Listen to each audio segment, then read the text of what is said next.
Welcome to Module 3, Lesson 2. In this lesson, we'll take a closer look at the Commitment of Traders report, or COT for short, and our COT indicator. Before we dive in, let's take a moment to understand why this report exists, who provides it, and what information is actually inside. The Commitment of Traders COT report is an essential tool for understanding market dynamics. Let's start with the basics. The futures trading market is regulated by the Commodity Futures Trading Commission, or CFTC, a US government agency responsible for ensuring transparency and fairness in the market. Every week, the CFTC publishes the COT report, giving traders a detailed snapshot of market positioning. The report is released every Friday at 3:30 p.m. Eastern Time, but it contains data only up to the previous Tuesday, so there is always a slight lag. Now, you might be wondering, does this lag make the data less useful? The answer is no. Here's why. Institutional investors and other large market participants typically don't make drastic changes to their positions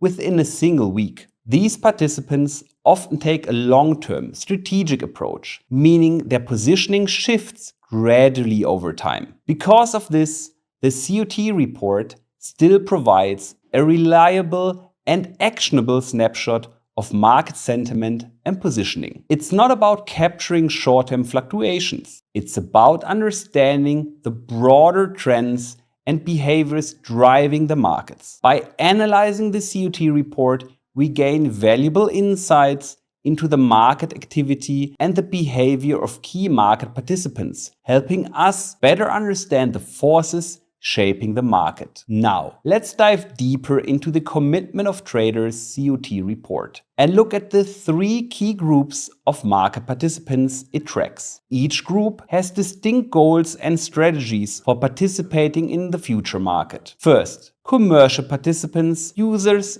and producers. Commercial participants are businesses that use or produce the underlying commodity or asset. They mainly use futures as a hedging tool to protect themselves against price fluctuations. For example, a wheat producer might sell futures contracts to lock in a price for their harvest, ensuring they're protected if prices fall. On the other hand, a bread manufacturer might buy futures contracts to secure a stable cost for raw materials, protecting against price increases. Commercial participants are not looking to speculate or profit from price movements. They are focused on managing risk and stabilizing operations. Second, non-commercial participants, funds and money managers. Non-commercial participants include hedge funds, investment managers, and other financial institutions. Unlike commercial participants,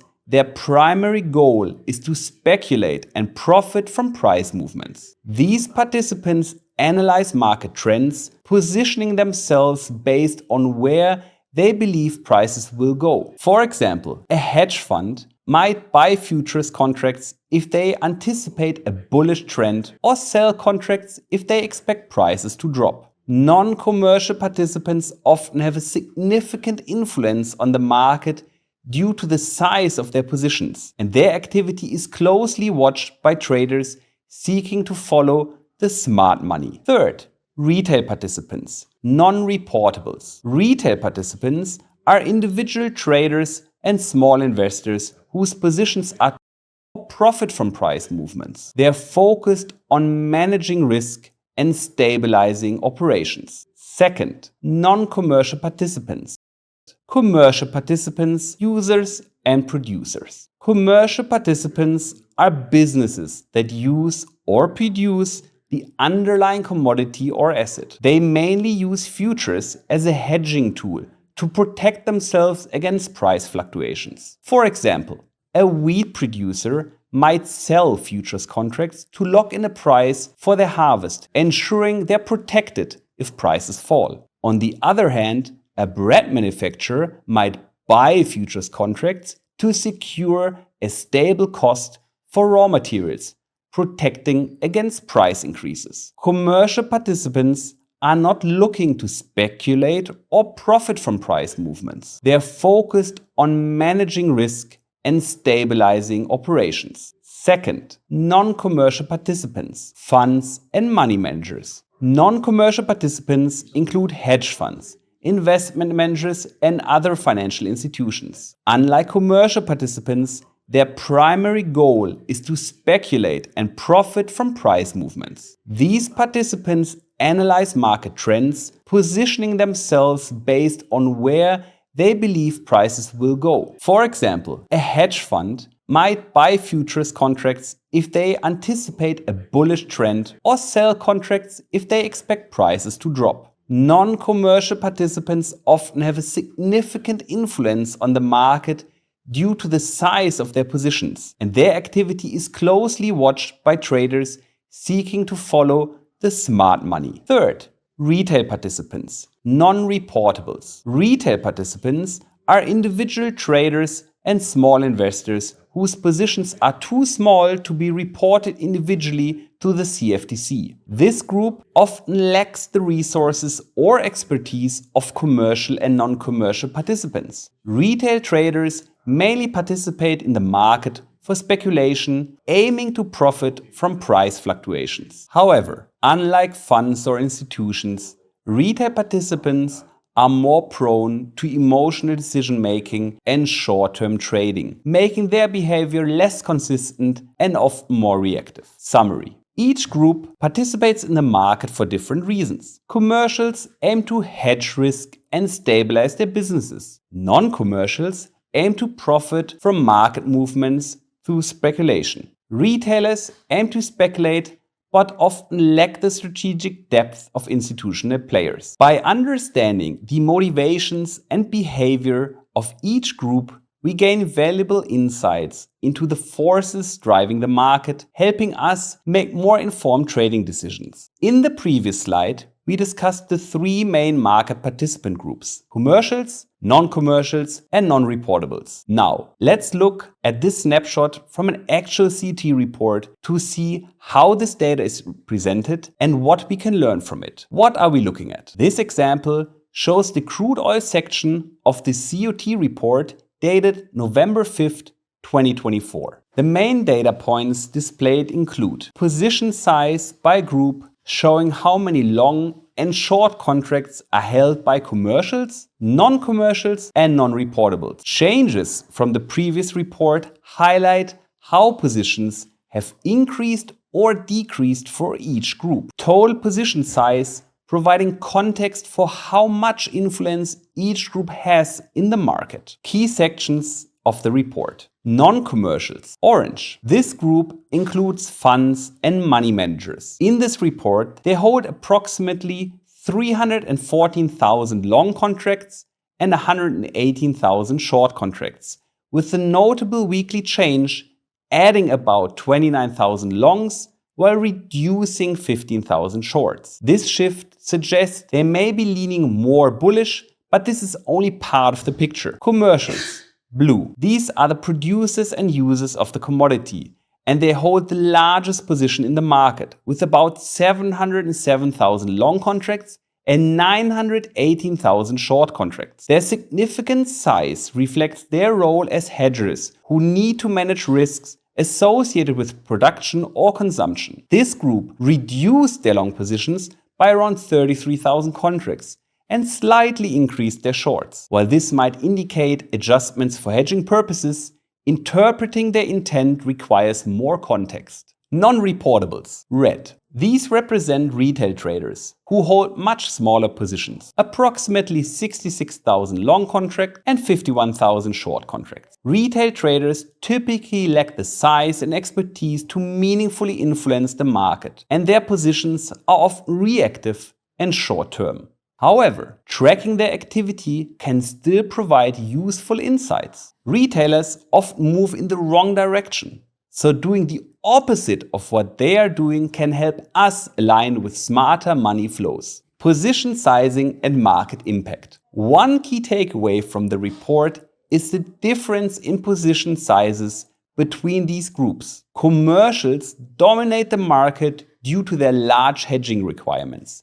meaning their actions can significantly influence prices. In contrast, non-reportables, retail traders, hold much smaller positions and lack the power to move the market. While they can't drive meaningful change, their actions can act as a contrarian indicator, helping us better understand potential turning points. This is why it's crucial to focus on commercials who reflect underlying supply and demand conditions and non-commercials who reveal speculative sentiment, while using retailers' positioning as a potential contrarian signal. What can we learn? This snapshot provides valuable details about positioning changes and the size of each group's activity. However, it's difficult to interpret the data just by looking at a single report. For instance, are non-commercials consistently adding to their longs, or is this a one-off adjustment?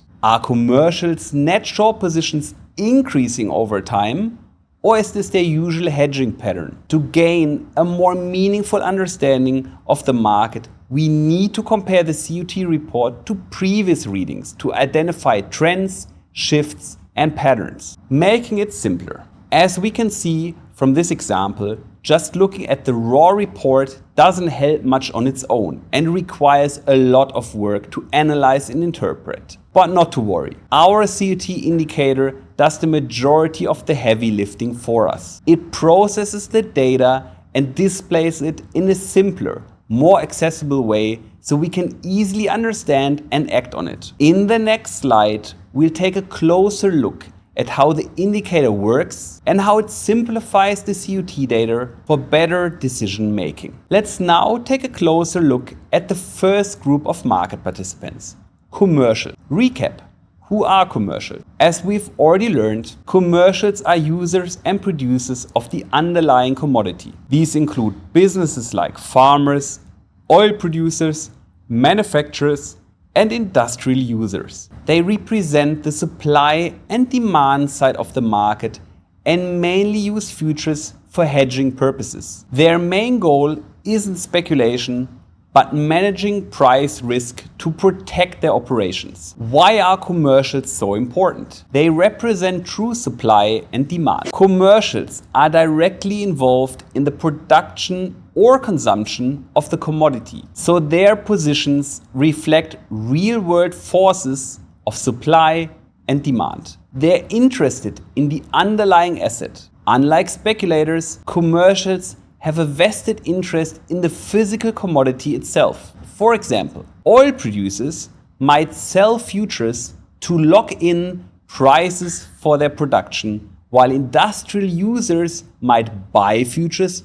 to secure costs. They buy into weakness and sell into strength. Commercials behave counterintuitively compared to how most novice traders think, buying into weakness. When prices are falling, commercials, like industrial users, buy future contracts. To someone new to trading, this might seem odd. Why buy when the price is going down? The answer is simple. They see falling prices as an opportunity to lock in lower cost. For example, a bread manufacturer may buy wheat futures during price declines to secure cheap raw material for future production, selling into strength. Conversely, commercials, like producers, often sell future contracts when prices are rising. To a casual observer, this might look like betting against a rally, but the goal is to take advantage of high prices to secure revenue. For instance, a corn farmer might sell futures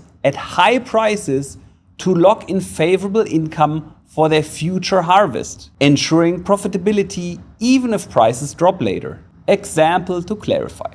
Imagine you're an oil producer. If oil prices are soaring, you might decide to sell futures contracts to lock in those high prices for your upcoming production. This protects you in case prices fall later. On the other hand, if you're a manufacturer who relies on crude oil as a raw material, you might buy futures contracts when oil prices are dropping to lock in low cost for your future operations. This counter-cyclical behavior, buying when prices are weak and selling when they are strong, is driven by commercials' need to hedge against market volatility, not speculate. The biggest and smartest players, commercials, are the largest participant in the market, with the most capital and information at their disposal. They often have access to insights that retail traders and speculators don't, making them highly influential. They're usually right, because commercials are so closely tied to the underlying fundamentals. They tend to be on the right side of the market at key turning points. When they shift their positioning significantly, it often signals an impending change in trend, why a rise in net long positions matters. Let's look at the attached chart as an example. Here, we see that as the price of crude oil was decreasing, commercial long positions, blue line, were steadily increasing. Commercials were buying into weakness, accumulating positions as prices dropped. Eventually, this accumulation reached an extreme compared to the previous reading, signaling that commercials believe prices were nearing a bottom. Shortly after, the trend reversed and prices began to rise. This behavior underscores why we want to trade with commercials. Their actions provide us with critical insights into market fundamentals, and aligning our trades with their positioning can give us a significant edge. Let's now shift our focus to the second group of market participants, non-commercials or large money managers. Recap: who are non-commercials? Non-commercials include large money managers, hedge funds, and institutional investors. Unlike commercials who hedge to manage business risks, non-commercials participate in the market solely to speculate and profit from price movements. They have no interest in owning the underlying commodity and are only concerned with trading the price trends of future contracts. Why are non-commercials important? They participate to speculate. Non-commercials are active speculators in the market. Their positions represent their outlook on price movements, providing valuable insights into market sentiment, whether speculative money is bullish or bearish. They have no interest in owning the underlying asset. Unlike commercials, non-commercials have no business-related need for the physical commodity. Their focus is purely financial. For example, a hedge fund buying crude oil futures has no intention of taking delivery of barrels of oil. They are only interested in profiting from price fluctuations. They employ various strategies. Non-commercials are often associated with trend following, where they add to positions as prices rise or fall, reinforcing the momentum. However, they don't always follow trends. Many non-commercials use contrarian strategies or complex quantitative models depending on market conditions. This diversity makes their behavior an important indicator of speculative activity, but not a perfect predictor. Serve as an early warning system. The most valuable insight from non-commercials comes when their positioning diverges from price action. Divergence occurs when prices continue in one direction, but non-commercials begin shifting their positions the opposite way. These moments often act as early warning signals for potential trend reversals, as large speculators may be adjusting their positions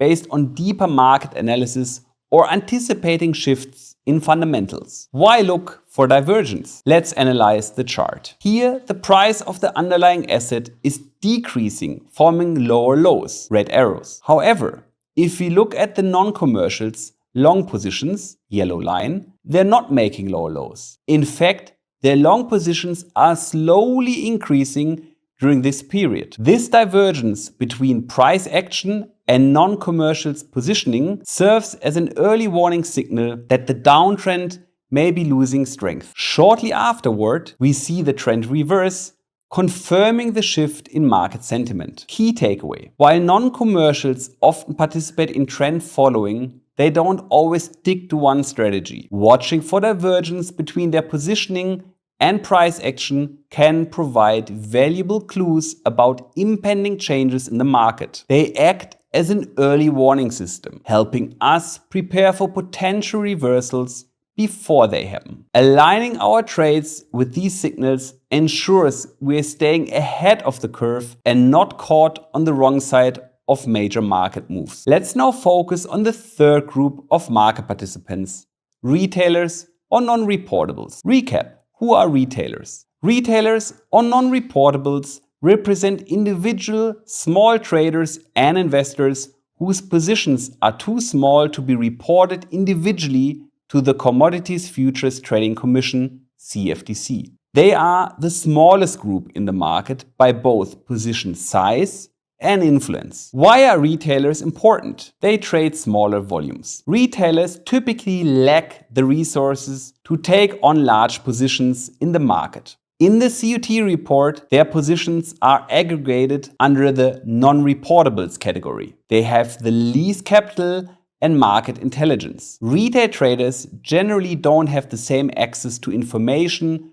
tools, or research as large institutional traders or commercials. This often leads to decision-making based on limited knowledge or emotional reactions to price movements. They're usually on the wrong side of the market. Because of their lack of market intelligence and smaller position sizes, retail traders tend to follow trends too late or trade based on fear and greed. This behavior makes them a contrarian indicator. Their extreme positioning often signals potential turning points in the market. When retailers are extremely bullish, prices tend to drop. And when they are extremely bearish, prices tend to rally. An important exception. It's worth noting that not all non-reportables are strictly retail traders. In some cases, small commercials, for example smaller producers or businesses, might fall under the non-reportables category if their positions are below the CFTC reporting threshold. Example markets. In agricultural markets such as corn or soybeans,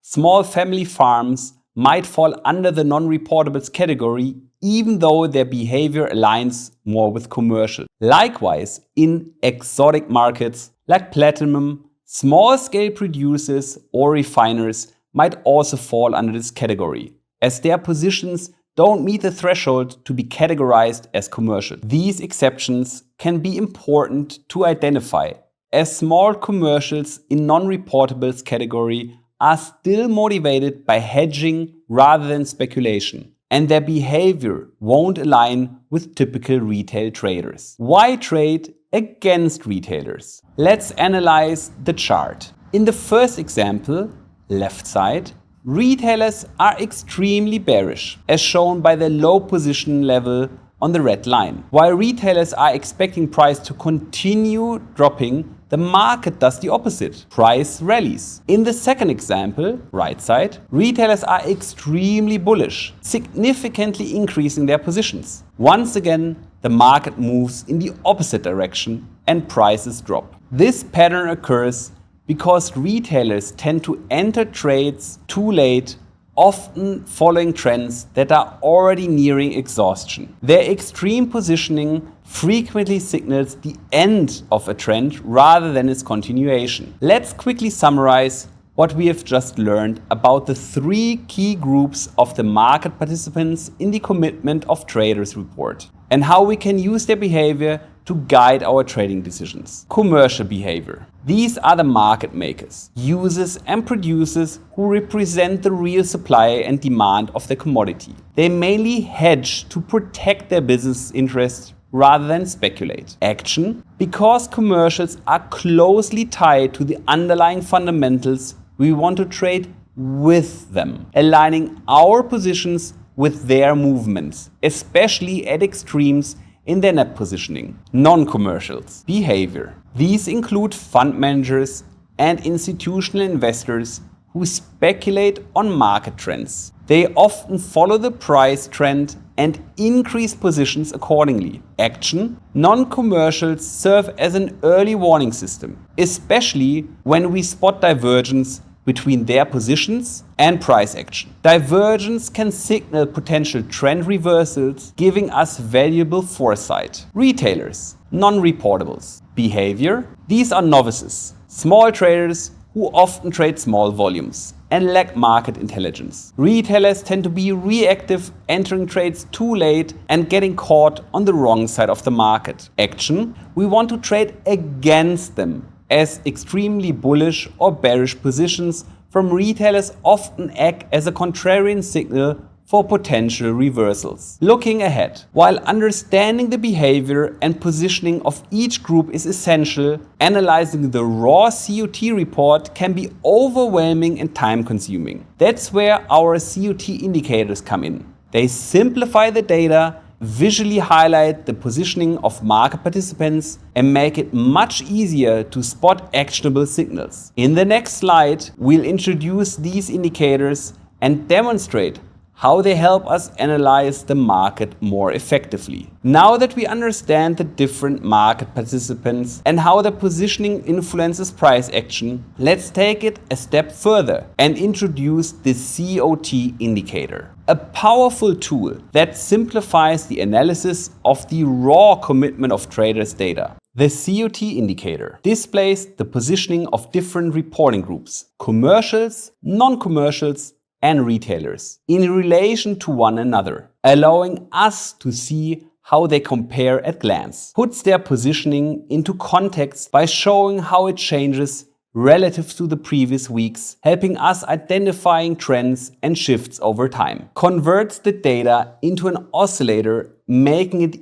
easy to spot extreme positions, which often signals key turning points in the market. By combining these features, the COT indicator helps us predict the end of the bend, those moments when market trends are nearing exhaustion. It provides us with a clear, fact-based bias, ensuring our trades are aligned with the true forces driving the market. In the next slides, we'll dive deeper into how this tool works and how to interpret its signals effectively. Now that we've introduced the COT indicator, let's go over how and where it's best applied. Used for finite markets and Forex major pairs. The COT indicator works best in finite markets, such as commodities, where there is a defined supply. It can also be applied to Forex major pairs, providing valuable insights into the currency markets. Only works on weekly charts. Since the COT data is released only once a week, the indicator is designed for use exclusively on the weekly chart. This makes it a great tool for identifying long-term trends and biases, but not for a day-to-day trading decisions. Data lags. Remember, the data has a slight lag, and because it reflects weekly and reflects positions as of the previous Tuesday. However, this lag doesn't diminish its effectiveness for analyzing trends and extremes in market behavior. Trade with commercials at extremes. When commercials reach extreme positions, either heavily long or short, it often signals a significant shift in the underlying market. These are the moments where trading with commercials gives you an edge by aligning with true fundamentals. Trade against retailers at extremes. Retailers tend to be on the wrong side of the market at extremes, making their positioning a useful contrarian signal. When they're excessively bullish or bearish, consider taking the opposite side. Exception. Keep in mind that some small commercials, for example, small producers or businesses, may fall under the non-reportables category. Their behavior may not align with the typical retail speculation, not a timing tool. The COT indicator is not a tool for precise timing. Instead, it provides a bias or directional insight. Use technical analysis to refine your entries and exits, ensuring you're trading with optimal risk and reward. What's next? Now that we've covered the theory and application of the COT indicator, it's time to see it in action. In the next slide, we'll dive into real-life charts and demonstrate how the indicator works in practice, how it displays market positioning, highlights extremes, and helps us build a fact-based trading bias. Hi, welcome back to another practical application session. In today's session, I want to talk to you about the COT index. So let's head right into the charts. Right now, I'm on Campus Fund. It's our trading platform. It runs on TradingView, by the way. So right now, I'm looking at gold. And before we start, I just want to remind you again that the COT data is only released once a week, meaning the index or the indicator also updates only once a week. So always make sure that when you look at the COT indicator, that you're on a weekly chart, not on a daily chart or a minute chart. The indicator will show you data. However, that data will be completely useless to you. So right now I'm looking at gold and I'm on a weekly chart. So let me load the indicator and then explain a little bit more about how it works and how we like to use it in our daily trading routine. To load the indicator, we go here to indicators and then we look for the COT index by OTC. We click on it once and then just give it a little bit of time to load. All right, you might now feel a little bit overwhelmed because there's a lot of colors here, there's a lot of lines and a lot of numbers. But don't worry, I'm here to talk to you about everything. I'm going to break everything down step by step, go over the settings, explain how the indicator works and how it visualizes the data, and then explain to you how to best use it in your trading routine. So we've established that the COT report essentially publishes on a weekly basis the net position of 3 different reporting groups. So our users and producers, which are right here in blue, our fund managers, which we display here in orange, and our retailers or non-reportables, those guys are here displayed in red. And it shows their positioning as well as their positioning changes relative to previous weeks. So from the positioning, we could establish whether or not they are overly bullish or overly bearish. However, there's a problem. The problem is that we essentially have years over years of historical data available. So if we would just see, okay, when was their all-time high and when was their all-time low in terms of their positioning, so when were they very, very bullish or very, very bearish, it kind of misses the point because what was extremely bearish years ago might not really be considered extremely bearish or bullish in today's environment. So we need to kind of have a reference point and need to put a stick in the ground on the time frame, on the timeline, where we say, okay, we want to compare until here, but not really beyond that point. So the indicator can help us do that.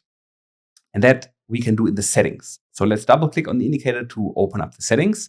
And here we see 2 different numbers that you can essentially change. One is the weeks look back, which is right now set to 26 or 26 weeks or 6 months.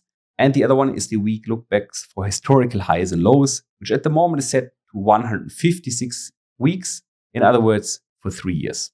So why does that matter? Let's quickly remember those numbers, 26 and 156, and let's look again at the indicator itself. Now, think about it this way. The indicator plots the net positions.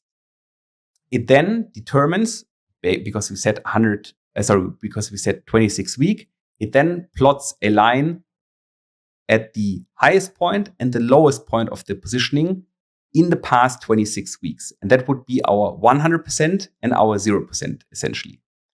It then adds 2 more lines, which is right here, the green and the red line, which shows us a bullish or bearish extreme. It does so by saying, by plotting a line that is in an 80-20 range. So between the 100 and 0, it then plants the 80 and 20 line or the 80 percentile and the 20 percentile.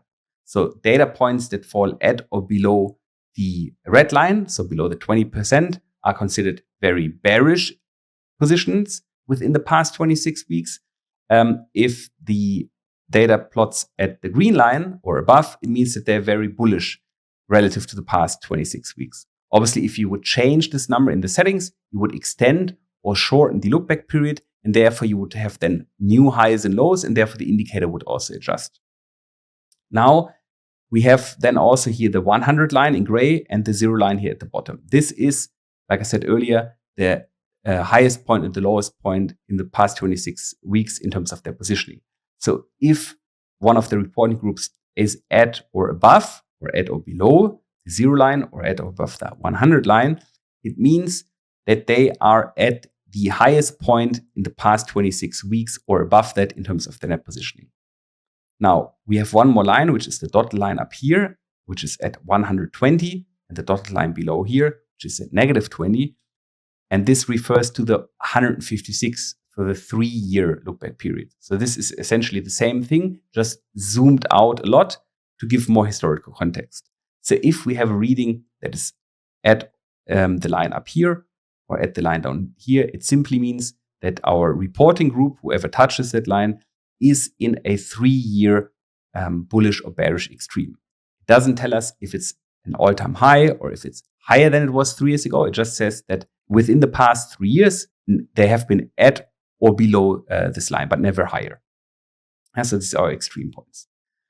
Now, we have the 3 different reporting groups here. And what we essentially want to do in the CUT index is to see, are the commercials in an extreme and are the retailers in an extreme. For the fund managers, the guys in orange, we usually look for them to diverge from price because they're trend followers. So while you can do that in the CUT index, it's a little bit difficult to spot diversions, and it's a lot easier to do that in the CUT net indicator, which we will discuss later on. So for right now, I'm just going to remove them from the indicator or hide them. To do that, you just double click, click here on show non-commercials, and you uncheck it. And now they're no longer part of the index. I want to do a little bit of backtesting now to show you just how powerful the tool is, but also to explain to you what the different reporting groups are doing. So let's start with the commercials. I'm also going to hide the non-reportables or the retailers for now. So we only left with the blue line. I'm also going to hide price, and I'll get price back later on. And I'm just going to now put in vertical lines whenever the commercials were at a bullish extreme. So when they were at or above that green line, like they have been here or here, and then here or here. And here you can see they touched the dotted line. Remember, this is our 156-week line. So here they were in a 3-year extreme. So let's also plot these ones out, 1, 2, and 3. And then we do last one, this one down here. And before I now bring back price, I can make the forecast that with high probability, whenever we are at a blue line, that price subsequently is most likely to rally. Not always, but in the majority of the cases. So let's have a look whether or not that is true. So we're going to bring back price. We start with our first example down here in 2022. And we can see that once the commercials were, from their positioning point of view, relative to previous readings, very, very bullish because they crossed here the green line, price started to rally.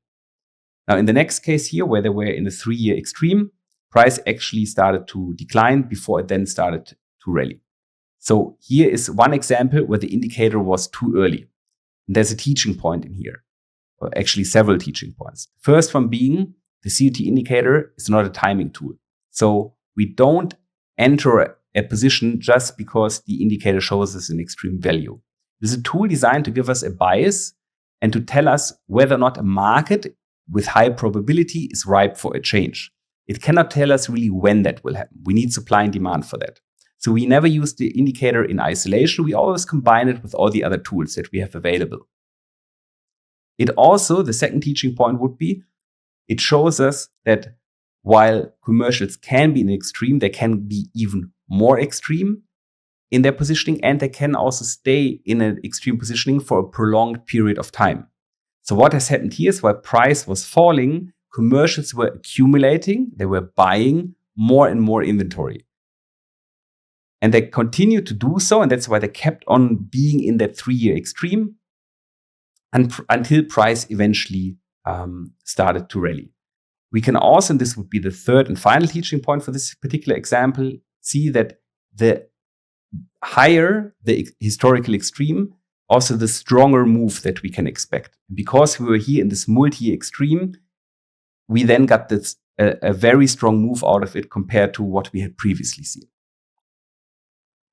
Then here in these two examples, let's make it a little bigger. Here price started initially to rally a bit before it declined, but then they were again in a multi-week extreme, and we got this big rally out of it. Here again, we immediately got a rally out of price, and here also. So to conclude, we can say that more often than not, commercials tend to be on the right side of the trade, and they tend to know when the market will shift into which direction it will shift. So commercials are usually correct. Now, let's have a look at the retailers. What do they do? So I'm going to hide the commercials for now. I'm going to show the retailers or the non-reportables. We're going to do the same exercise. So in this example, let me again hide price. And I'm just going to move now the blue lines to scenarios where the retailers were very, very bearish, where they were in a bearish extreme. So when they were at or below the red line. So for example, this one, we can just leave it. Here, we can have one here. They were very bearish here. And here, this is this multi-year extreme, right? They touched the -20 line. And we do one more, this one. And same like I did with the commercials, I can now do the prediction that with high probability, if I now reveal price after I drew in a blue line, prices, most of the cases, will be dropping afterwards. So again, let's reveal price and see whether or not that is true. So in our first example here, we can see that price actually started to rally. So again, it's not 100% guarantee, but let's look at the other examples. Oh, sorry. Actually, they were very, very bearish. So they were expecting price to decline, but price actually started to rally. So here the indicator was spot on. In the next example, again,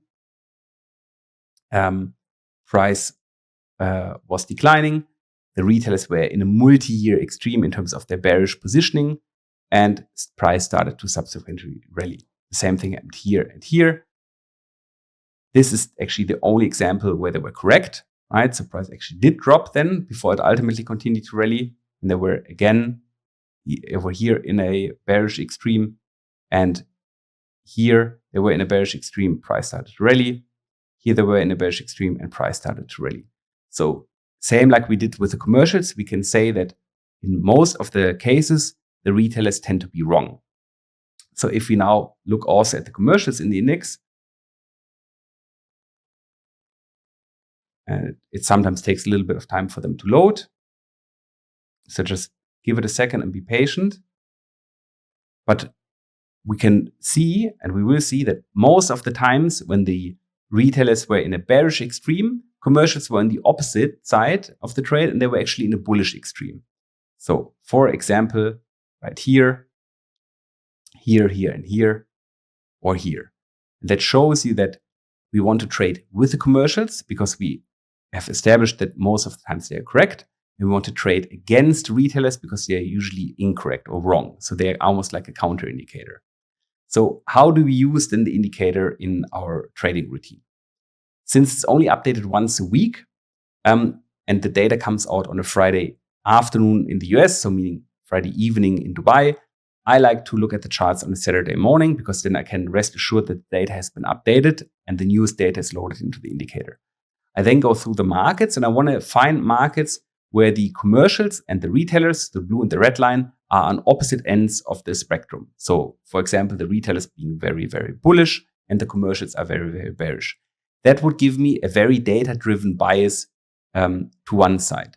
If they are looking, if they're showing me the same, or if they're both near the neutral line in the middle, meaning that they don't really have a clear positioning, they're not very overly bullish or overly bearish, then that just shows to me that the market is not yet ripe for a correction. The players haven't really established themselves yet and positioned themselves yet, and then I can just skip that asset and move on to the next one. So I always want to see extreme readings that will then prompt me to investigate further. Like I said earlier, I will never act on the COT index by itself. I will always then conclude further investigations using valuation, seasonality, and supply and demand. But it gives me a quick and effective way to go through all the markets and see whether or not I need to investigate further and find an opportunity for a trade. And with that, I would like to close the session for today. Thank you very much, and I'm looking forward to seeing you in the next one. Now that we've explored the COT indicator, let's take a look at another powerful tool, the COT net indicator. While it uses the same underlying data, it presents it in a different way, offering additional insights into market dynamics. What is the COT net indicator? The COT net indicator provides a cleaner and more focused view of the market by displaying the net positions, that's longs minus shorts, for each participant group individually. How is it different from the COT indicator? Same data, different presentation. Like the COT indicator, the COT net indicator uses the data from the Commitment of Traders report, but it doesn't wrap the data in an oscillator. Instead, it shows the actual net positions as raw values, giving a more direct representation of what's happening in the market. Focuses on one group at a time. This indicator isolates the positioning of a single participant group, whether it's commercials, non-commercials, or retailers, allowing us to dive deeper into their behavior without the distraction of other groups' data. No oscillator boundaries. Unlike the COT indicator, which confines data within the boundaries of an oscillator, the COT net indicator provides unrestricted data. This makes it easier to spot absolute extremes in positioning as well as incremental changes over time. It is also the ideal tool to spot divergences in non-commercials behavior, where their net positioning starts to shift against price trends. This divergence often acts as an early warning system for potential trend reversals, giving us an important edge in anticipating market shift. Highlights position changes over time. One of the biggest strengths of the COT net indicator is its ability to put recent position changes into context. By comparing net positions from the latest report to the previous weeks, we can identify whether a group is building or reducing positions relative to their historical behavior. Tracks changes within a single group. This makes it an excellent tool for tracking trend development or shifts in sentiment for one specific group, such as commercials increasing their net longs or non-commercials reducing their net shorts. Why use the COT net indicator? The COT net indicator is ideal for traders who want a detailed group-specific view of market positioning. By stripping away unnecessary boundaries and isolating net positions, it provides greater clarity into how a particular group is behaving week to week. With this tool, we can more easily spot patterns, trends, and extremes in a single group's positioning, helping us sharpen our analysis and improve our ability to anticipate market shifts. Now that we've introduced the COT net indicator, let's discuss how to use it effectively in your trading. Key considerations for using the COT net indicator. Use for finite markets and Forex major pairs. Just like the COT indicator, the COT net indicator works best in finite markets, such as commodities, where supply is limited. It can also be applied to Forex major pairs, providing valuable insights into currency dynamics. Only works on weekly charts. The COT net indicator is designed for use on the weekly time frame, as the data is only updated once a week. This makes it most effective for identifying long-term trends and biases rather than short-term trading opportunities. Data lags. Remember, the data reflects market positions as of the previous Tuesday and it's released on Friday. While this lag means that the data isn't real time, it remains highly effective for analyzing broader trends and extremes in positioning. Look for fund manager divergence. One of the most powerful uses of the COT net indicator is spotting divergence in non-commercials. For example, if prices are trending higher but fund managers begin reducing their net long positions, this divergence could signal that the trend is losing momentum and the reversal may approach. Likewise, if prices are trending lower but fund managers start increasing their net longs, it might indicate that the market is preparing to bottom out. These divergences provide an early warning system and allow you to position yourself ahead of major market shifts. Deep dive into data to identify ATH, or ATL positioning. Another key use of the CUT net indicator is identifying all-time high ATH or all-time low ATL positioning within a single participant group. For example, if commercials have reached an ATH in net long positions, this could indicate an extreme level of hedging activity, signaling that prices are near a bottom. Conversely, if retailers have hit an ATL in net shorts, it might signal extreme bearishness, often seen at a market turning point. By comparing current positioning to historical data, the CUT net indicator helps you to put recent movements into context, enabling better informed trading decisions. Conclusion: the CUT net indicator is a versatile tool for identifying market extremes, tracking divergences, and analyzing long-term trends. By focusing on weekly data and comparing current positioning to historical highs and lows, this tool allows you to anticipate major market moves and develop a fact-based trading bias. Let's jump into the charts once again and see the CUT net indicator in action and discuss practical examples of how the CUT net indicator complements the CUT indicator. Welcome back to another practical application session. In today's session, I want to talk to you about the CUT net indicators. As always, let's jump into the charts and see the indicators in action. Right now, I'm on Compass Fund, our trading platform. It runs on TradingView, by the way. So we've seen the CUT index before, so let's have a look at the net indicator. And we have 3 of those.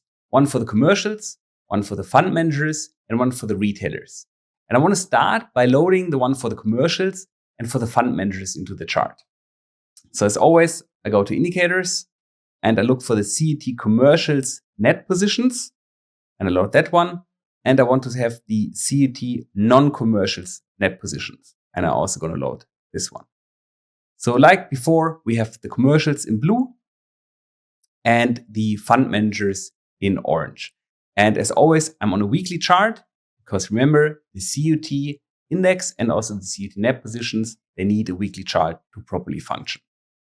I'm on the euro right now, and I want to talk to you a little bit about the 2 market participants here, so our commercials, our fund managers, and how they behave in the markets and how we can use their behavior to anticipate major moves. So remember from the module that each of these groups has a completely different reason as to why they participate in the markets. The commercials, they participate in the market to hedge against price fluctuation, meaning that they don't really want to benefit from prices moving. They want to actually stay away from that. And they want to lock in favorable prices for their business. Then you have the commercials who are actually on the complete other end of the spectrum. They participate in the market because they have zero interest in the underlying. They just want to make money off the fluctuation of price. So we can already establish that the 2 groups have completely opposite reasons why they participate in the market. And that's why, as we will now find out, they're usually also on the opposite side of the trades. So if you look at the commercials and if we look at price, you might be confused because you would say that the commercials behave counterintuitively towards price, meaning that if price rallies, the commercials become more and more bearish, and if price declines, the commercials become more and more bullish. Again, think about why the commercials participate in the market. They want to hedge risk, meaning if price rallies, so the underlying, the asset that they produce becomes more and more expensive, they want to sell inventory and lock in these favorable higher prices. That's why when prices go up, they become more and more bearish. Now, the fund managers on the other side, they're trend followers. Remember, they want to make money off price speculation. So if price rallies, they obviously become more and more bullish because they want to buy the underlying and hold it and sell it later on for a higher price. And that's why the commercials behave usually counterintuitive to price, and the fund managers, they tend to follow price, they're trend followers. It is important to note that because the data comes from the futures market and the futures market is highly regulated, that these financial institutions, be it commercials or fund managers, they underlie strict risk management parameters, meaning they are not allowed to endlessly buy or sell the underlying or have endless positions. There are clear guidelines for risk management purposes and market manipulation purposes in terms of how many positions they can open or close. And that depends on factors like the inventory that they hold, the financial assets they have under management, and other factors that are not really relevant to us. What is relevant to us is to understand that there is a limitation in terms of how much they can sell and how much they can buy. So if we look at the Euro chart here and we just start to look at extremes, these extremes, by the way, would be hidden in the index due to the oscillator that we put around. So in the net positions, these extremes, they become visible because there are no boundaries to the positioning sizes and the data that is being displayed.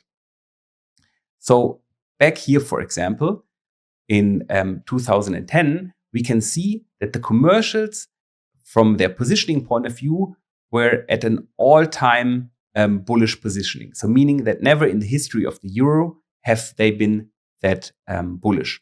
Conversely, the fund managers, the money managers, have never been more bearish. If we now go back to the train of thought where we established that there is a limit in terms of how much ammo they have, meaning how many positions they can open, we also need to acknowledge that at some point they reach the maximum. So meaning the commercials who at this point were were accumulating. So in other words, they were buying. They at one point reach a limit where they cannot really buy anymore. They're not allowed, or they're physically not capable of buying more. At the same time, the commercials were at the same time, the hedge funds, which were following the trend, meaning they were shorting, at some point of time, they were not able to sell more. So once these two groups were usually on the other spectrum of positioning, reach their limit and their capacity, they have to flip, meaning the commercials then have to start becoming more and more bearish. They have to start selling, and the fund managers have to start buying. And whenever they are in these extremes, this is when major shifts in the market occur, like we've seen here in 2010. There's another example a couple of years later, here in 2011, right, where then the commercials were at net bearish, almost at an all-time bearish positioning, and the commercials reached a new recent bullish extreme. And then again, they reached their capacity and the market started to shift. The same thing happened here again in 2012. See, again, we were at all-time highs and lows when it comes to their bullish and bearishness. So the commercials here towards June of 2012 were at an all-time bullish positioning, whereas the commercials were at an all-time bearish positioning. And then we saw the market turned and started this multi-year rally. So is there a way for us to kind of predict these major turning points? And there is, by looking at the fund managers. So remember from the module that we said the fund managers are trend followers, meaning we want to spot divergence. Or in other words, we want to find instances where the positioning does not track price anymore. So for example, price would make a new higher high. However, the positioning, the net position of the fund managers would not be more bullish than previously. It would actually be flat or maybe even a little bit more bearish. Then there would be a discrepancy in terms of where price is heading in terms of the direction and where the positioning of the fund managers is heading. So it is very difficult to spot these, and it's a very advanced strategy, and that's why we have two set of indicators. The index is a much easier to use tool for CAT because it puts it in a nice oscillator. We quickly can identify whether or not they're in the bullish or bearish extremes. With the net position, however, you can put these data readings into a broader context and really also establish these big market moves that don't tend to happen so often. But when they do happen, they carry a lot of weight and they carry also a lot of strength. Now, one example of this divergence was, for example, here. And pay close attention to what happened from here to here. Let me just make this a little bit bigger, and let's for now only focus at the fund managers. So we can see that price was in a multi-month bearish downtrend, right? It kept on making lower lows, lower lows. From the 6th of September to the 26th of September, it again made a lower low. So if I put a trend line in there, you can see that the beginning of the line is higher than the end. So there is a lower low. However, look what the fund managers did. If they would be following the trend, they should have also made a new lower low in terms of they should have become even more bearish, right? The bearishness should have increased. However, they actually started from a net point of view to become more bullish. So you can see if I put a trend line here, the beginning of the trend line would be lower than the end of the trend line. In other words, it's diverging, right? You can see that price went lower. The positioning of the fund managers became actually more bullish. So this was a first indication for us that this downtrend is most likely coming to an end, and we would start to see a rally, because after all, they are trend followers. So they're usually in sync with price. At the same time, we also saw that the commercials reached an all-time bullish, not an all-time, but they reached a bullish extreme. So they were, compared to their previous readings, so if you look left, they were very, very bullish, giving us another clue that the market was ripe for a correction. So with this, I hope you can now have a better understanding of how to use the net indicator and how to use it to spot these larger movements in price. There's one reporting group that we haven't talked about yet, and this is the retailers. So let me quickly get rid of the commercials and fund managers and look at what happened to the retailers in these extremes that we've previously identified. So I'm going to go ahead and quickly remove fund managers and commercials, and I'm going to put in the retailers. So this is going to be our red line. Now, notice what happened. We already established in the previous practical application that the retailers are usually on the wrong side of the trade, right? They usually get caught up in this battle between the commercials and the fund managers, and they end up losing. So this first blue line was a turning point where the market was in a very, very bearish downtrend, and it then shifted and became very bullish. But look at what the retailers did. They actually continued to be extremely bearish, especially if you put that into context to their previous readings. So they kind of doubled down on the downtrend, hoping that the rally or the race to the bottom would continue. But then ultimately the market just went the other way. The same thing happened here in 2011. So the market was rallying. The retailers here started to double down. They were thinking this rally would continue. They were in a bullish extreme, only to see the market then turn against them and to sell off.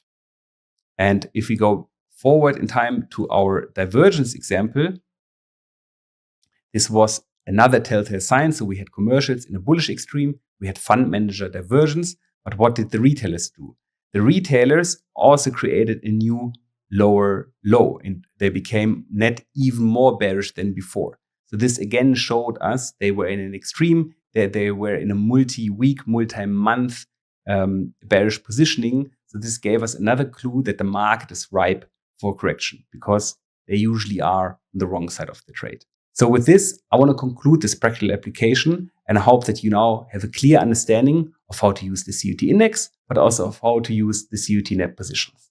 Thank you and goodbye. Summary: the power of COT data. Let's wrap up everything we've learned about the commitment of traders data and how it supports our trading decisions. A glimpse into market participants' positioning. The COT data gives us unique insights into the positioning of all market participants: commercials, non-commercials, and retailers. This helps us understand who is driving the market and how their positions are evolving. as real-time as it gets. While the data has a slight lag, it's as close to real-time as we can get when it comes to understanding the underlying forces in the market. It provides a snapshot of positioning that is highly actionable for long-term trends. We use COT to establish a bias. The COT data is a bias tool, helping us determine whether a market is fundamentally bullish, bearish, or neutral. It is especially effective in finite markets like commodities and major currency pairs, where understanding the positions of commercials and fund managers is critical, not